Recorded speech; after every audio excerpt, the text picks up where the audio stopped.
"Bro, somebody's behind us." That was the last normal sentence Tyler ever said inside Red Mile Prison. After that, everything became screaming. Even now, I still can't watch the footage we recorded that night without feeling sick, because the camera captured things our eyes never saw while we were inside. People standing behind us, faces inside lock cells, and something moving in the darkness beneath the prison that was never supposed to exist. The internet called Red Mile Correctional Facility one of the most haunted places in America. Most people thought those stories were fake. Urban legends, internet nonsense. I used to think the same thing, until we went inside, and only one of us came back talking. Red Mile Prison sat alone on top of a mountain in West Virginia. The road leading there looked abandoned for years. Cracked asphalt, fallen trees, rust-covered warning signs. Even during daytime, the mountain felt wrong. No birds, no animals, no sounds except wind moving through dead trees. Locals from nearby towns avoided the mountain completely after sunset, not because of ghosts, because people vanished there. Backpackers, teenagers, urban explorers. Some were found days later wandering highways barefoot and confused. Others were never found at all. Most disappearances connected to the same section of the prison. Cell Block C. Official prison documents describe Cell Block C as permanently closed after a violent inmate riot in 2001. But former guards describe something completely different.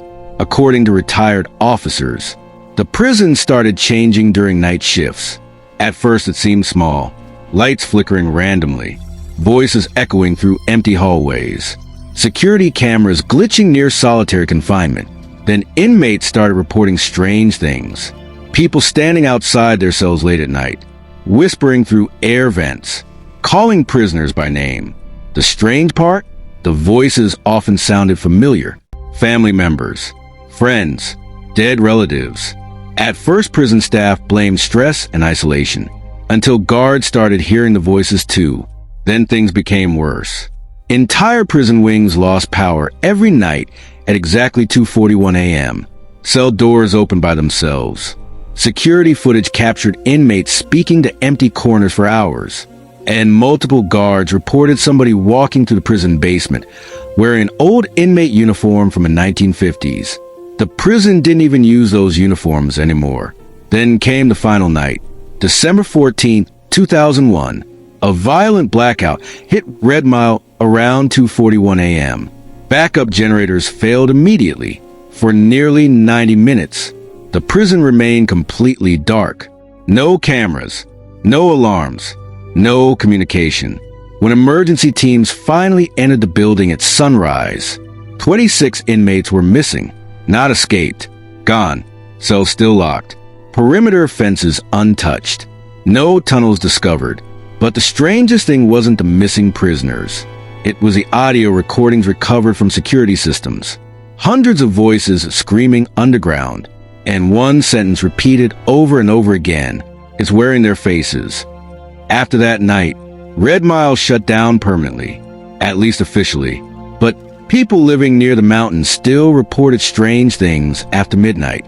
Prison alarms echoing through storms, lights moving inside the watchtowers, shadow figures standing behind prison windows. And if anyone entered Red Mile after dark, they often returned describing voices inside the walls. Voices pretending to be loved ones. Voices begging for help from underground. That should have stopped us completely. But Tyler only saw views. And honestly, so did we. Dude, this video could blow up. Marcus laughed while loading batteries into camera bags. Lisa didn't laugh. She sat quietly reviewing old prison records on her laptop. The longer she researched Red Mile, the more uncomfortable she looked. 3 nights before the trip, we met inside Tyler's apartment to plan the investigation. Rain hammered the windows outside while thunder rolled across the city skyline. Tyler already designed thumbnail concepts. Marcus searched satellite maps of the prison. Lisa kept reading silently. Then suddenly, she froze. Marcus noticed first. "What?" Lisa slowly turned the laptop toward us. An old newspaper article filled the screen. Former Red Mile guard found dead after claiming, "Something lives below cell block C." Tyler leaned closer immediately. "What happened?" Lisa swallowed hard. "He killed himself 3 days later." Silence. Marcus frowned. "Okay, that's creepy." Lisa opened another article. Then another. Then another. Every few years, someone connected to Red Mile died mysteriously. Former guards, ex-inmates, construction workers, most connected to the underground section beneath solitary confinement. Then Lisa opened one final document, a transcript recovered from prison audio logs during the 2001 blackout. Most of the file was corrupted, except for one sentence repeated over and over, "Don't let it out." And suddenly, the apartment felt colder. Nobody spoke for several seconds after reading the transcript. Rain slammed harder against the apartment windows while thunder shook the building outside. Tyler finally forced a nervous laugh. "Okay, that's actually insane." Marcus smirked. "Perfect for views." But Lisa still looked disturbed. Not scared. Disturbed. Like she noticed something the rest of us missed. Then she quietly asked, "Why would emergency teams hide audio recordings?" Nobody answered, because honestly, that question bothered all of us. Tyler eventually shut the laptop. "Look, we go in, film overnight, get some creepy footage, and leave before sunrise. Easy." Lisa immediately shook her head. "No." Tyler frowned. "What now?" "We leave before 2:41 a.m. Marcus laughed. "You actually believe this stuff?" Lisa stared directly at him. "I think something happened inside that prison." Then her voice dropped lower. "And I don't think it ever left." Nobody slept much after that. But curiosity always wins. Especially online. Especially when fear turns into content. 3 days later, we drove toward West Virginia. At first the trip felt normal. Gas stations, fast food stops, music playing through speakers. Then slowly, the world changed. Cities disappeared behind us. Roads narrowed. Mountains surrounded the highway. By sunset, dense forest covered both sides endlessly. Massive black trees stretching across fog-covered hills. Then the storm began. Rain hammered Marcus's truck hard enough to shake the windows. Wind screamed through the mountains constantly. Marcus tightened both hands on the steering wheel. "This place feels cursed already." Tyler filmed lightning through the windshield excitedly. "Bro, this atmosphere is perfect." Lisa stayed unusually quiet in the back seat. She spent most of the drive rereading prison reports on her phone. Then suddenly, the truck radio shut off by itself. Complete silence filled the vehicle. Marcus frowned. "What the hell?" He tapped the dashboard twice. Nothing. Static crackled briefly through the speakers. Then silence again. Tyler checked his phone. No signal. Lisa immediately looked up. "What mile marker are we near?" Marcus glanced outside through heavy rain. 2:41. Lisa's expression changed instantly. "What?" She stared toward the road ahead. Most incidents connected to Red Mile happen around 2:41. Marcus forced a laugh. "That's comforting." Then lightning flashed across the mountains, and something appeared beside the road. A man, standing motionless near the forest line. Old orange prison uniform soaked by rain. Bare feet covered in mud. Head tilted sideways unnaturally. Marcus slowed automatically. "What the hell?" The man slowly lifted his head toward us. White eyes, no pupils. Then he smiled. Tyler whispered, "Keep driving." Marcus slammed the gas immediately. The truck sped past fast enough to spray water across the road. But through the side mirror, I saw something that made my stomach drop. The man never moved.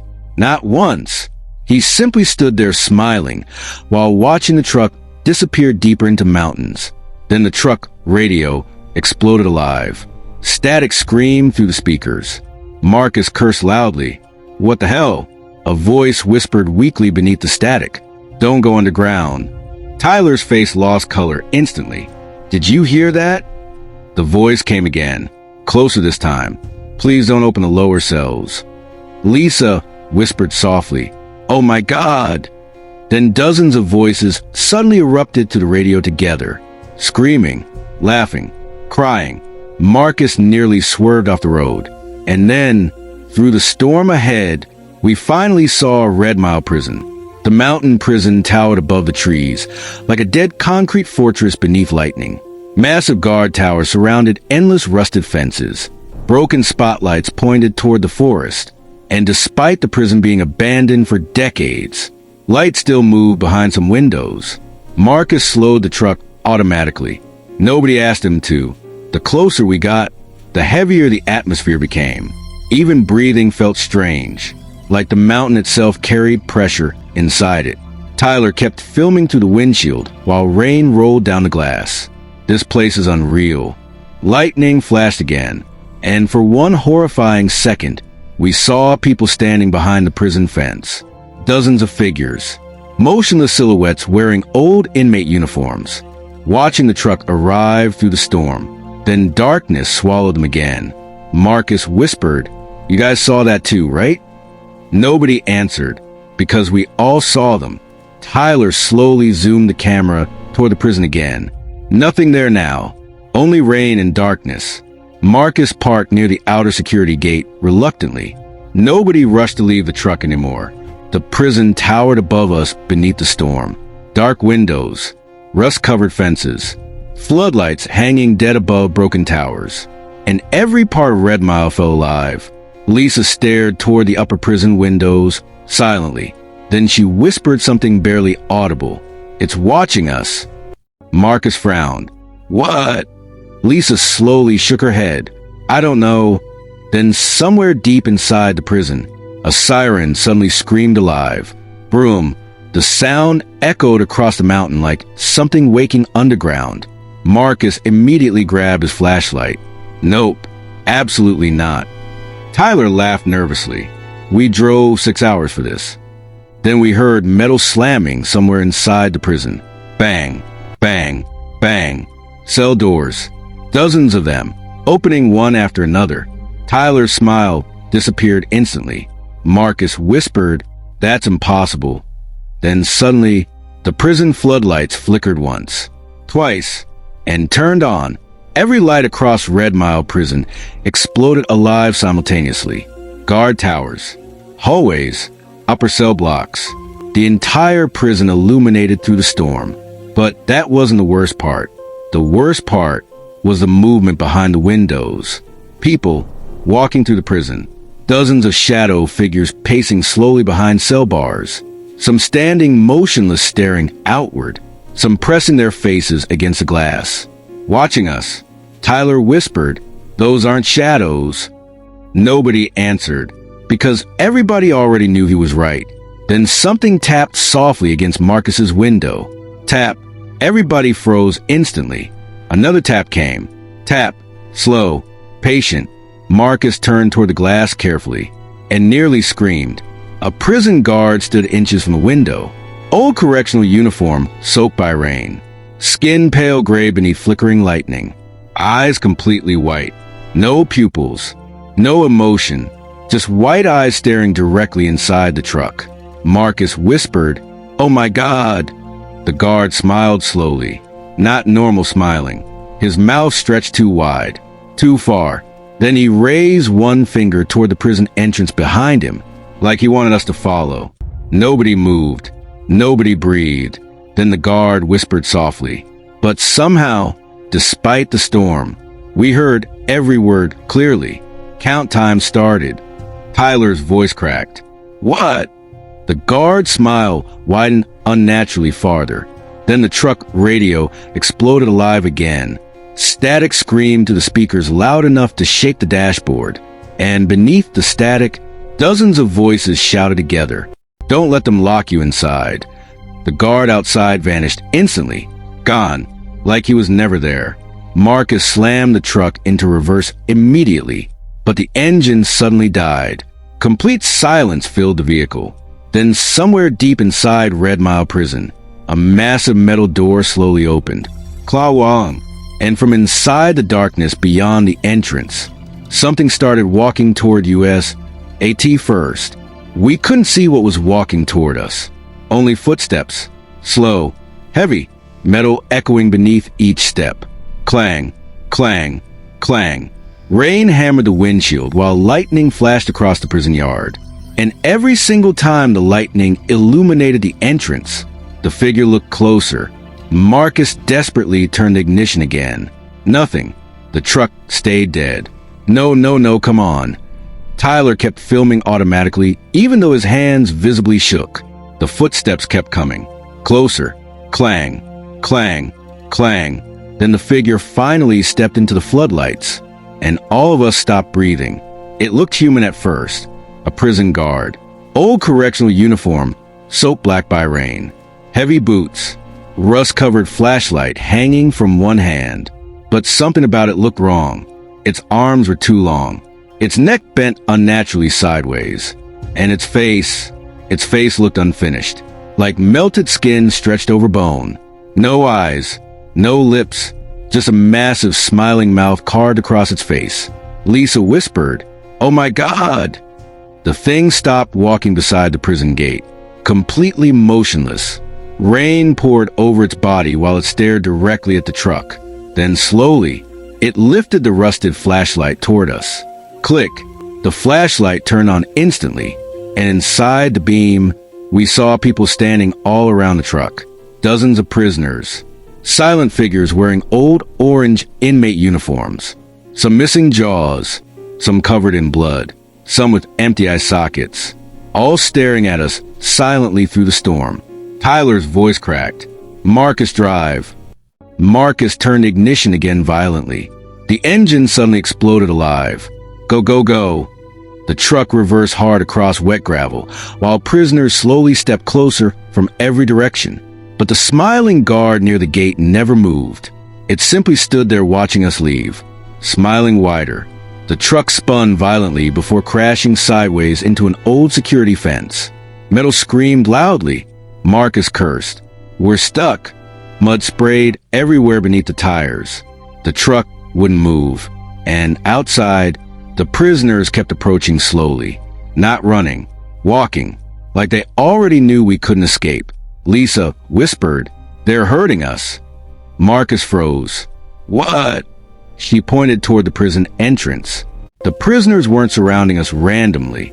They were forcing us toward the main building, like shepherds guiding animals. Tyler stared at the camera screen suddenly. "Guys?" Nobody answered. Tyler slowly rotated the camera toward us. "There's someone inside the truck." Every spine inside my body went cold instantly, because sitting in the back seat directly behind Lisa was a prisoner. We never saw him enter. He simply appeared there silently. Old prison uniform, gray skin, black hollow eyes, and stitched across his mouth with thick wire was a number 13. Lisa slowly turned around. The prisoner tilted his head sideways unnaturally. Then he whispered softly. They opened the lower level again. Marcus screamed, "Get out!" We exploded from the truck immediately into freezing rain. The moment Lisa exited, the prisoner vanished. Gone, like he was never there. But Tyler's camera still showed him sitting inside, smiling. Marcus grabbed emergency lights from the truck bed while rain poured across the prison yard. "We need shelter now." The prisoners kept walking toward us slowly through the storm, some limping, some dragging chains, some missing entire sections of their faces. None blinking, none speaking, just silently herding us toward Red Mile Prison. And the smiling guard still stood near the entrance waiting. Tyler whispered, "We can't stay outside." Marcus nodded reluctantly. "We go inside, find another exit." Lisa immediately shook her head. "No, the prison wants us inside." Lightning exploded overhead again, and suddenly, every prisoner surrounding us stopped moving at the exact same time. Complete stillness. Then all of them slowly raised one arm toward the prison entrance, pointing, like they were ordering us to enter. The storm somehow grew quieter. No wind, no thunder, only silence. And then, the prison intercom suddenly crackled alive above us. A distorted voice echoed across the yard. "Count time has begun." Static screamed briefly, then the voice returned. "New inmates detected." Marcus whispered, "Nope." Then the prison gates behind us slammed shut by themselves. Boom! The sound shook the mountain. Tyler turned toward the road instantly. The exit gate was gone. Not closed. Gone. Where the road once existed, there was now only endless forest behind us. Marcus stared in disbelief. That wasn't there before. Lisa whispered, "The prison is changing." Then every prisoner around us simultaneously whispered the same sentence. "Go below."